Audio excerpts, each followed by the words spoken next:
Querido Pepe Goldenberg, qué bueno que aceptaste estar con mi querido Luis Muñoz en este programa que se llama Barra de Libros.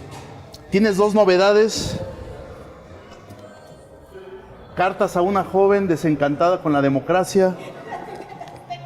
Así suele ser la vida. Micro homenajes en Cali Arena y en Sexto Piso. No vamos a hablar de tus libros porque esto es lectura obligada para el televidente, para el que está, pero no, claro que sí vamos a hablar de tus libros. Queríamos hablar de qué te gusta leer, de muchas cosas, pero primero, frente a la urna del 2018 tenemos esta invitación, misivas para convencer a los lectores jóvenes que la democracia es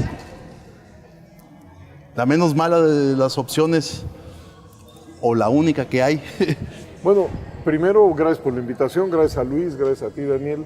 Me da mucho gusto estar con ustedes. Y sí, en efecto, este es un libro relativamente nuevo, publicado por Sexto Piso, que tiene la forma de una serie de cartas que yo le envío a una joven, que seguramente, como hay muchas, quizá millones, que están o desencantadas o enojadas o defraudadas por la vida pública en general. Y un poco la idea es tratar, pues, de discernir aquello que debemos preservar, apuntalar, reforzar o reformar y aquello que tenemos que combatir. Porque mi preocupación es la siguiente: hay elementos que nutren el malestar. El malestar es legítimo. El asunto es hacia dónde se orienta ese malestar. Porque hemos estado viendo en muchas partes del mundo que ese malestar lo que está generando son discursos xenófobos, misóginos, chauvinistas, que logran conectar con franjas muy importantes de la población. No otra cosa sucedió aquí con nuestros vecinos del norte, en Estados Unidos, en donde Trump, con un discurso barriobajero, misógino, racista, pues logró 60 millones de votos. Entonces, claro que había mucha gente enojada con lo que se estaba haciendo los políticos norteamericanos, pero creo que el remedio acabó siendo peor que la enfermedad. Esa es la preocupación. Oye, Pepe, y entonces no es un asunto solo mexicano este desencanto. No es solo mexicano. Es una pandemia, podríamos decir. La democracia, yo estoy de acuerdo contigo, o sea, Pepe en el libro nos dice que la democracia, pues, es simplemente fundamental, o sea, no hay otra forma de, o sea, digo, sí las hay, pero la única que permite las libertades y los derechos, pues, es la democracia, y las libertades y los derechos son fundamentales, ¿no? Y cómo hacemos para transmitirle a las personas que entiendan que la democracia es justamente el escudo que protege justo esas libertades y derechos. Bueno, creo que está muy bien visto por Luis. Esa es un poco la intención, es decir, a ver, la ventaja de la democracia en relación a las dictaduras, a los autoritarismos, a los totalitarismos, a las teocracias, es que parte de una premisa que los otros no comparten. ¿Cuál es esa?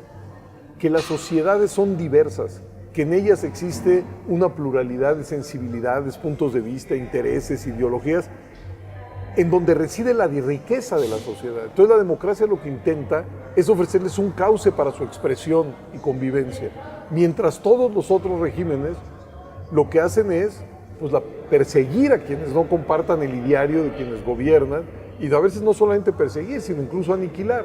Entonces yo digo que esa es la gran ventaja moral de la democracia. El problema es que si la democracia no está acompañada de un contexto donde la gente sienta que sus condiciones materiales de vida van mejorando, pues el desaliento cunde.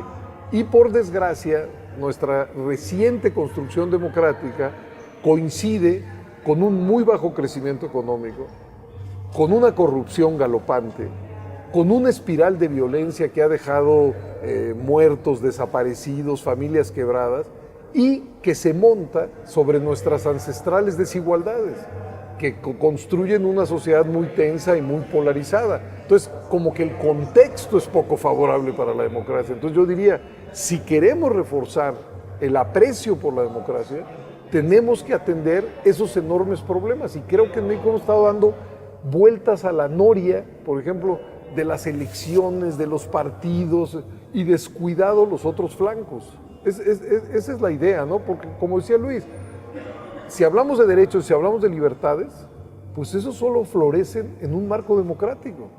Absolutamente de acuerdo. Y estas misivas, este libro está pensando en convencer al lector joven de que si no deciden ellos, otros van a decidir por ellos. Pues en alguna medida sí, pero a ver. No en la democracia electoral. Un libro. No en la democracia electoral, sino. Yo no sé si el libro va a convencer o no a convencer, pero es, digamos, un aporte junto con otros que quizá pueda ir generando pues una conciencia más profunda de lo que nos jugamos en los próximos años. La primera carta toca exactamente el tema que tú acabas de poner sobre la mesa. ¿Participar o no participar? ¿No? Ahora, ¿qué es lo que yo digo? Que la participación en los asuntos públicos tiene sentido no solo porque puedes incidir en la agenda que a todos nos incumbe, sino porque además hace más rica tu vida. Yo cito ahí una polémica que en su momento tuvo Alfred Hirschman, un economista, además al que yo aprecio mucho, bueno, sus textos aprecio mucho, que en su debate con los llamados rational choice, estos decían, pues claro, la gente no participa porque es más caro, te cuesta más caro participar que lo que puedes obtener. Y mucha gente mejor pues, ve desde los toros desde la barrera, porque si un movimiento logra algo, eso va a ser para todos. Y Hirschman les decía, es que ustedes no entienden nada. Es decir, quien se moviliza, quien tiene una causa, que a lo mejor no alcanza la causa, pero hace más rica su experiencia, entra en contacto con otros, sale de su mundo privado, se planta en el espacio público, ahí genera lazos de solidaridad, de afecto, enriquece su vida. Entonces, yo creo que es mejor participar. Ahora, si alguien quiere recluirse en su vida privada, yo no podría hacerle ningún reclamo. ¿Quién soy yo? Si alguien pretende darle la espalda a los asuntos públicos, decir, yo solo, para mí, mi familia, mi trabajo, mis amigos y lo demás, bueno, yo creo que se está perdiendo, está haciendo que su vida sea menos interesante incluso, ¿no? Pero si esa es su opción, pues ¿qué le puedo decir yo? Cada quien. Pues en este sentido, no sé, aunque a mí me gustaría que cada vez más gente participara en la vida pública del país.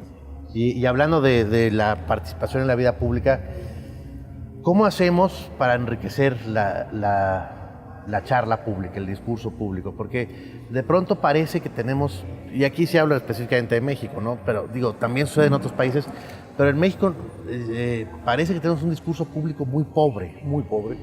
¿Cómo hacemos para enriquecerlo? Tendrá que pasar por la escuela, me imagino que hay que educar a las personas de otra manera, pero ¿qué más? ¿Qué nos dirías de eso? Yo sigo pensando en términos tradicionales, entre más organización haya, más organizaciones sociales y agendas propias, el debate crece, se fortalece, es más robusto y hay un contexto de exigencia mayor hacia, digamos, los políticos, los partidos, los congresos, los gobiernos. Entonces, yo creo que es la organización y me gustaría poner algunos ejemplos para que no suene esto vacío. ¿Por qué tenemos hoy una ley de acceso a la información pública? Que es, digamos, relativamente novedosa, de los años 2000. Porque un grupo de periodistas y académicos un día se plantaron, se reunieron y dijeron, no puede seguir siendo que la información pública se maneja como si fuera un patrimonio privado. Pusieron el asunto en la mesa, lo irradiaron, mucha gente lo retomó, el asunto llegó al Congreso, el presidente Fox lo vio con simpatía y hoy, digamos, existe la posibilidad de solicitar información y la obligación de las autoridades de entregarla. Y según lo que nos dice el INAI todos los años, cada vez son más los que hacen esa pregunta. Bueno, ahí fue un grupo con una agenda propia la que hizo más robusto, más pertinente la conversación pública. Pero pensemos en otros temas, o sea, las feministas de los 70s que pusieron sobre la mesa el tema de la despenalización del aborto. Bueno, sin esos esfuerzos no se hubiera logrado en el entonces Distrito Federal y hoy Ciudad de México su despenalización. Entonces, temas hay, sobran. Es decir, están los temas de los recursos naturales, de los derechos humanos, de la falta de crecimiento económico, de nuestras desigualdades, yo qué sé, la basura, el tema que uno agarra. Pues lo importante es que gente que conozca los temas, que sea capaces de analizarlos, de develar su complejidad y de ofrecer soluciones, yo creo que eso es lo que robustece. Yo comparto lo que tú dices, estamos demasiado embebidos en los dimes y diretes, en las apuestas cortoplacistas, en la descalificación casi inercial de la vida pública. Yo digo, a veces cuando uno lee los periódicos, ve la televisión, escucha la radio, parecería que todos nuestros problemas son resultado de que tenemos políticos tontos, corruptos e ineficientes. Por supuesto que tenemos muchos políticos tontos, corruptos e ineficientes, pero los problemas que tenemos son de una dimensión enorme. Y nos hemos conformado con crear la idea de que estos tienen una fuente, esos políticos. No, yo creo que el asunto es bastante más complicado. Nuestra discusión debería ser más informada, más densa, más compleja. Pero son puros buenos deseos. ¿Cómo le hacemos para atacar la corrupción? Digamos, me imagino que es uno de los grandes, déjenme decir, cáncer de la democracia, ¿no? Porque precisamente, pues, ¿cómo no te vas a desencantar de un, pues sí, vamos a decir, Estado más que un sistema donde unos abusan de la manera que abusan? Pero, ¿qué hacemos? ¿Cómo caminamos ese camino? Yo no, el camino quizá no lo tenga, pero lo que yo he visto en el mundo, que a la corrupción solamente se le detiene por dos vías: metiendo a la cárcel a los corruptos y recuperando los bienes males habidos. Claro, decirlo es fácil, el combate es fuerte, pero es la única manera, porque la corrupción no es solamente la transferencia. Estamos hablando ahorita de la corrupción en las instituciones públicas, porque vaya y si la hay en las instituciones privadas. Pero en las instituciones públicas es la apropiación de bienes públicos para fines personales. Entonces, eso ya en sí, eso causa un daño tremendo. Pero el otro daño es el que tú apuntas, el de la confianza en las instituciones. Cada acto de corrupción que se documenta y que quede impune, pues aumenta la desconfianza de las personas en relación a las instituciones. Y en esa espiral estamos metidos. Bueno, acaban de anunciar con bombo y platillo el Sistema Nacional Anticorrupción, pero es un sistema donde no hay fiscal anticorrupción, donde apenas se va a nombrar ahora el de la FEPADE, etc. Pero si a mí me dijeran cómo se combate la corrupción, pues metiendo a la cárcel a los corruptos y recuperando los bienes mal habidos. Insisto, es muy fácil decirlo, pero donde ha tenido éxito esa batalla, eso es lo que hacen. Donde no hay impunidad. No impunidad. ¿Por qué? Porque incluso si uno cae, si caen dos, si caen tres, si caen cuatro, 10, 20, 30, al rato, pues todo el mundo se voltea a ver y dice, ah, caray, pues ya no es conveniente, digamos, pues el expediente de la corrupción, es decir, pues lo que puedo pagar es un altísimo precio. Y yo creo que esa es la única forma, porque los llamados generales, las buenas intenciones y demás, pues creo que están destinadas al fracaso. ¿Por qué no nos platicas un poco de tu otra novedad? Microhomenajes. Bueno, de Cali Arena. Yo digo que en un ambiente tan cargado de mal humor, de hartazgo, de malestar y también, por qué no decirlo, de mucho cinismo, ¿no? Pues nunca está de más, digo yo, reconocer a las personas y a las obras que nos han acompañado a lo largo de la vida y a las que uno cree que les debe, pues, de los momentos mejores de la existencia. Y en ese sentido, pues aquí hay reconocimientos a amigos, a figuras, a novelas, a películas, que algo han significado. ¿Cómo se hizo el libro? Pues como yo escribo cada semana en Reforma, y a veces colaboro en Nexos, y a veces en la revista de la universidad y demás, pues el paso del tiempo fue acumulando estos materiales. Se los plantea Rafael Pérez Gay, y pues su generosidad es la que permitió que ahora aparezca este libro. Y es un libro que me da gusto porque al final de cuentas, a pesar de todo, de los nubarrones, pues siempre hay autores a los que uno les debe mucho, obras a los que uno les debe mucho, y que fueron los nutrientes pues para que uno se formara más o menos una idea de lo que es la vida, la historia, la convivencia social, la política, y pues de alguna manera está reflejado ahí. Sé que es un libro pues irregular, con picos y demás, pero que me da mucho gusto presentar. ¿Por qué no nos das un par de ejemplos de personajes de los que hablas? Por ejemplo, el libro está dividido en 4 partes, que es política, literatura, academia y cine. Y por ejemplo, en política, me voy a referir por ejemplo a los que han muerto. Hay un recuerdo de Arnoldo Martínez Verdugo, de Adolfo Sánchez Rebolledo, Fito. De Carlos Pereira, de Arnaldo Córdoba, de Raúl Álvarez Garín y de algunos otros. En el apartado de literatura pues hay de chile y de manteca, hay una nota a la muerte de Camus, o una nota sobre el coronel no tiene quien le escriba de García Márquez, pero también, por ejemplo, de Heraclio Cepeda, de José Emilio Pacheco, de Leñero, es decir, son una especie de obituarios también, aunque no son puros obituarios. Luego, en materia de academia, ahí van desde Dahl, Todorov, Hitchens, hasta, y digo hasta porque estos ya son mexicanos, José María Pérez Gay, Juan Molinar, Roberto Escudero. Y en cine, pues también de Tutti Frutti, ¿no? Alfredo Joscovich, que fue mi maestro, Pedro Armendáriz, y al mismo tiempo una nota sobre algunas películas de Bertolucci, o cuando murió Resné, pues un rememorar Noche y Niebla. Hombre, es una miscelánea, ¿no? Pepe, ¿qué te gusta leer a ti? A mí novela. ¿Cuáles? ¿Cuáles te vienen a la mente?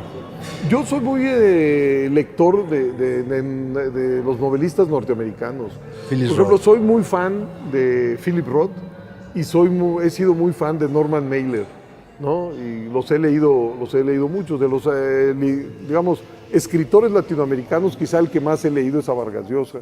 A mí es digamos, siempre, digamos, la construcción de sus historias, a mí siempre me atrapa. ¿Y cuál sería tu libro, si se puede decir así, favorito de Vargas Llosa, ya que lo sacas tú? El de La Guerra del Fin del Mundo, Es sin duda alguna. Yo digo que es un mural pues, del enfrentamiento de dos civilizaciones, pero como una riqueza de personajes de un bando y del otro, espectacular. Yo creo que ese es su libro canónico, digamos. Es maravilloso. Antonio Conselheiro está ahí. Ándale, ¿no? Exactamente. Es seguramente la obra cumbre, aunque digamos, hablando de Vargas Llosa, pues son muchas las... Sí, pero yo creo que esa es la más potente, quizá, ¿no? Pues digo, no soy crítico literario. Pues.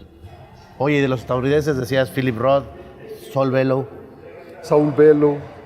Philip Roth, Truman Capote. Cata Capote.